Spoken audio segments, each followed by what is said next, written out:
안녕하세요. 이제 2023년 새해가 밝았습니다.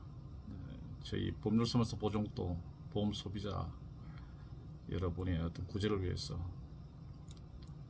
한층 더 노력하고, 새해에는 보험 민원이 다 되시길 소망합니다. 오늘 주제는 경영진 정기보험에 관련된 제 동영상을 보고 일부 보험 설계사들이 반론을 제기하고 있어서 그 부분에 대해서 좀 설명을 좀 하려고 합니다.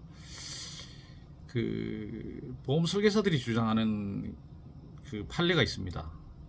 어느 법인 대표이사가 보험 설계사의 말을 듣고 경비 처리된다는 말을 듣고 경영진 정기보험을 가입했는데, 나중에 이제 보험료를 전액 돌려달라는 민사소송을 제기했습니다.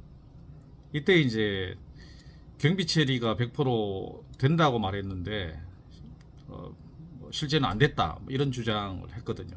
근데 실제 이제 법원의 판사가 경영진 정기보험에 대해서 경비 처리가 된다고 봐야 된다라는 판시를 해서 원고가 패소한 사례가 있습니다. 이 판례 가지고 경영진 정기보험에 대해서 경비가 100% 처리된다, 이렇게 보험 설계사들이 떠들고 다니는데요. 이 판례는 뭘 잘못 알고 계시는 거예요. 경영진 정기보험료의 액수에 상관없이 모든 금액이 100% 경비 처리가 된다, 이런 판례는 절대 아닙니다. 이 법인의 매출액이라든가 영업이익이라든가 이런 거 고려했을 때 경영진 정기보험료로 나가는 금액이 그렇게 큰 비중을 차지하지 않다면 이거는 경비 처리를 하더라도 국세청에서 탈세라든가 이런 의심을 하지 않는다는 거죠. 그렇기 때문에, 그런 이유 때문에 경비 처리가 되는 걸로 봐야 된다고 판시한 거지, 회사 매출액이 5억이고 예를 들어서 순이익이 3억인데 경영진 정기보험으로 예를 들어서 2억 5천을 비용 처리했다라고 하면 과연 국세청에서 이걸 경비 처리를 잘했다, 법인세에 적게 낸 거에 대해서 납득된다, 이렇게 답변할까요? 절대 그렇지 않습니다. 또 하나 착각하는 건 뭐냐면, 이 민사 판례는 행정 판례가 아닙니다. 행정 판례는 이게 국세청이나 국가기관을 다 구속하는 힘이 있습니다. 민사 판례는 글자 그대로 당사자 사이에만 기판력이 미칩니다. 그러니까 민사 판례가 마치 국세청에 무조건 따라야 된다, 이렇게 보험 설계사를 주장하는데, 이거는 법을 모르는 사람들의 얘기고요. 국세청은 여전히 경영진 정기보험에 대해서 얼마나 비용 처리했냐에 따라서 의심을 두고 있습니다. 관할 세무서에도 직접 문의해 보시면 더 잘할 겁니다. 경영진 정기보험은 월 보험료를 예를 들어 적정한 금액으로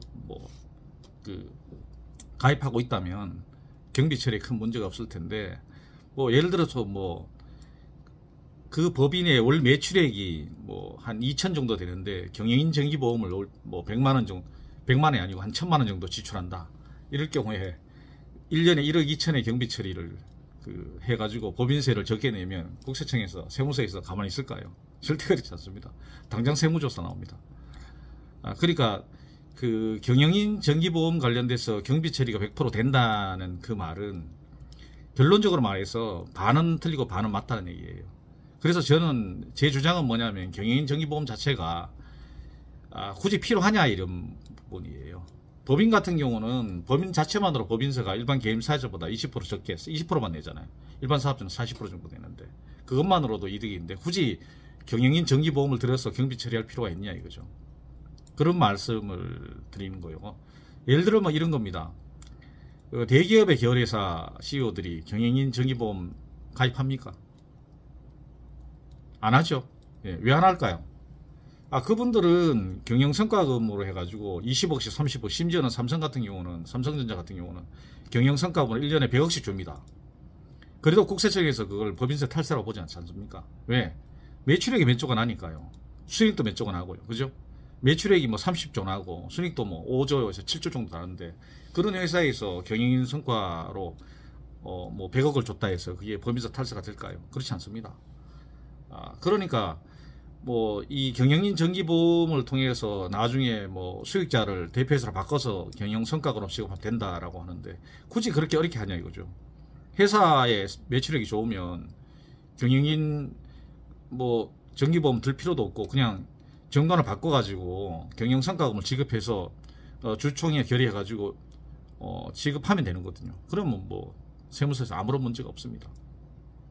그렇기 때문에 굳이 경영인 정기보험에 대해서 제가 부정적 시각을 갖고 있는 것은 마치 뭐 경영인 정기보험이 100% 경비 처리된다 이렇게 판매를 하고 있으니까 그런 부분에 대해서 주의를 주기 위해서 제가 동영상을 올린 거지, 제가 그 판례를 모르고 얘기했다라고 말하는데 그거는 잘못 아시는 거고요. 예, 그러니까 이 부분에 대해서 제가 설명을 드리고자 이번 동영상을 올리게 됐습니다. 또 경영인 정기보험에 대해서 또 궁금한 점이 있으시면 뭐 저희 법률사무소 보정으로 연락을 주시면 뭐 전화 상담도 가능하고, 예, 뭐 오프라인 상담도 가능합니다. 물론 무료입니다. 감사합니다.